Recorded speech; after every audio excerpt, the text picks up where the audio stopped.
Kita jawab pertanyaan yang sudah masuk. Pertanyaannya seperti ini.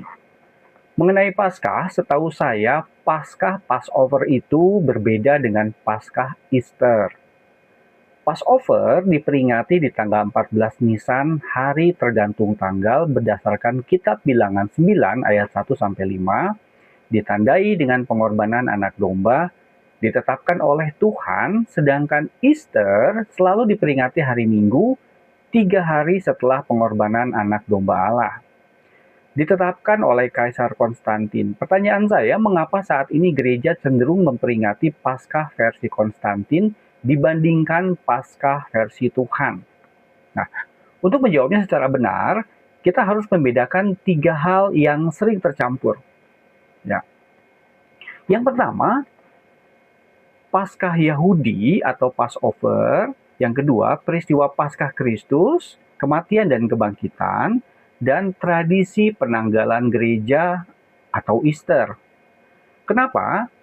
Karena kalau ini tidak dipisahkan, kesimpulan seperti gereja meninggalkan yang dari Tuhan dan memilih yang dari Konstantin itu seolah-olah kelihatan benar. Padahal sebenarnya tidak demikian. Ya. Yang pertama kita mulai yaitu Paskah dalam Alkitab. Ini fondasi yang tidak boleh diganggu. Ya. Paskah Passover itu memang ditetapkan langsung oleh Tuhan di Bilangan 9 ayat 1 sampai 5. Intinya diperingati tanggal 14 bulan Nisan. Berarti penanggalan kalender Yahudi. Yang kedua, ditandai dengan pengorbanan anak domba. Yang ketiga, berkaitan dengan pembebasan Israel dari Mesir. Tetapi dalam terang perjanjian baru, ya, memberikan informasi dan realita bahwa Yesus adalah penggenapan Paskah itu sendiri. Kristus, anak domba Paskah kita telah disembelih. 1 Korintus 5 ayatnya yang ke-7. Artinya anak domba itu menunjuk kepada Kristus, dan darah di ambang pintu atau di pintu itu menuju kepada darah Kristus. Dan pembebasan dari Mesir ini menunjuk kepada pembebasan umat percaya dari dosa. Nah, kesimpulan penting dari poin pertama ini berarti Paskah Yahudi tidak atau bukan dibatalkan, tetapi digenapi secara sempurna di dalam Kristus. Yang kedua, fokus gereja mula-mula itu bukan lagi tanggal, tetapi peristiwa.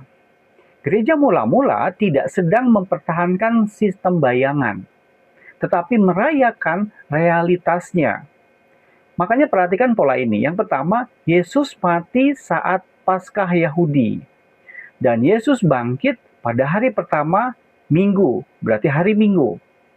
Karena itu, sejak awal, gereja berkumpul pada hari Minggu. Yang kita bisa lihat di Kisah Para Rasul 20 ayat yang ke-7. Kenapa demikian?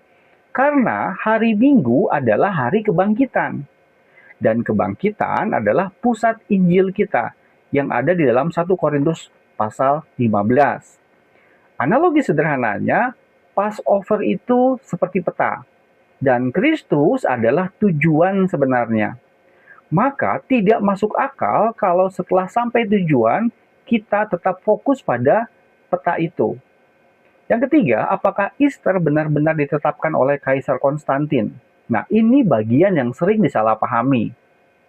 Konstantin, Kaisar itu, yang mengambil peristiwa di Nikea dalam konsili, apa yang sebenarnya terjadi? Yang sebenarnya terjadi, sebelum Kaisar Konstantin menjadi penguasa kaisar pun, gereja sudah merayakan kebangkitan Kristus.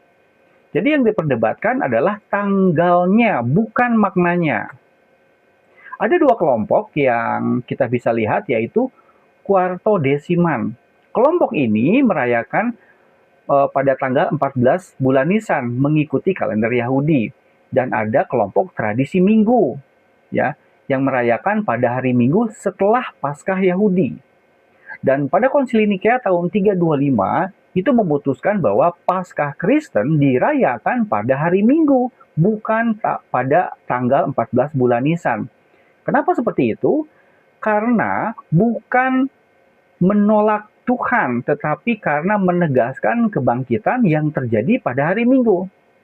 Yang kedua, itu untuk menghindari ketergantungan pada kalender Yahudi. Yang ketiga, untuk menyatukan gereja secara global. Poin keempat, jadi apakah gereja mengganti ketetapan Tuhan? Jawabannya tidak sama sekali. Saya tadi bilang, yang berubah bukan kebenarannya, tetapi cara memperingatinya. Perhatikan perbedaannya.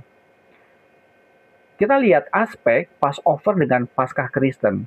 Aspek pertama yaitu dasar. Kalau Passover itu adalah keluaran dari Mesir, sedangkan Paskah Kristen adalah kematian dan kebangkitan Kristus. Aspek kedua, lihat waktunya. Passover itu tanggal 14 bulan Nisan, kalau Paskah Kristen hari Minggu.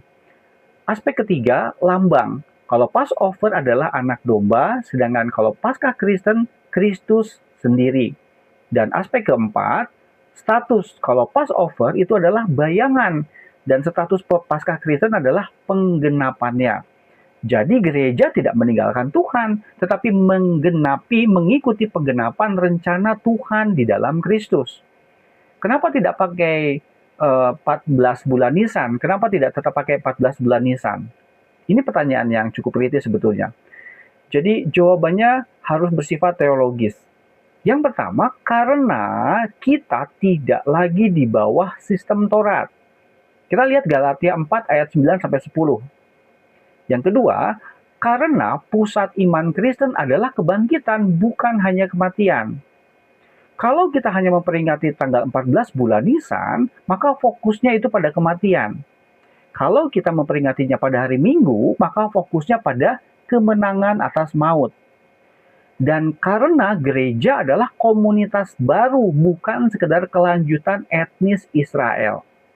Yang keenam, klarifikasi penting, Easter dan Passover. Ya, secara istilah memang membingungkan. Passover adalah konteks atau latar belakang Yahudi, sedangkan Easter adalah istilah Barat dalam bahasa Inggris.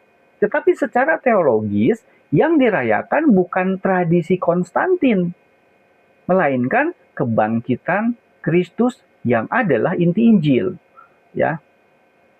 Poin selanjutnya, saya kasih analogi. Ada seorang ayah misalnya, memberi janji. Dia bilang, aku akan menyelamatkanmu. Lalu hari itu datang, hari menyelamatkan itu datang, dan ayah ini, dia itu benar-benar menyelamatkan. Pertanyaannya, apakah kita terus memperingati janji itu? Atau peristiwa keselamatannya? Nah, gereja dalam hal ini memilih peristiwa penggenapan, bukan bayangannya. Artinya kita sampai kepada kesimpulan, Passover adalah ketetapan Tuhan, ini benar dan kudus. Yang kedua, Kristus adalah penggenapan sempurna dari Passover.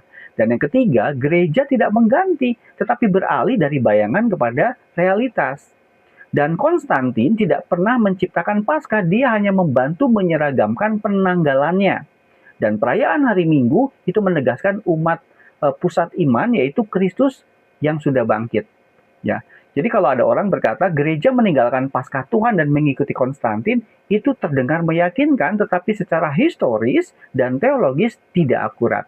Yang benar adalah gereja setia kepada makna terdalam dari Paskah, yaitu Yesus Kristus sendiri. Bukan lagi pada simbolnya tetapi pada pribadinya. Demikian, semoga membantu dan Tuhan Yesus memberkati.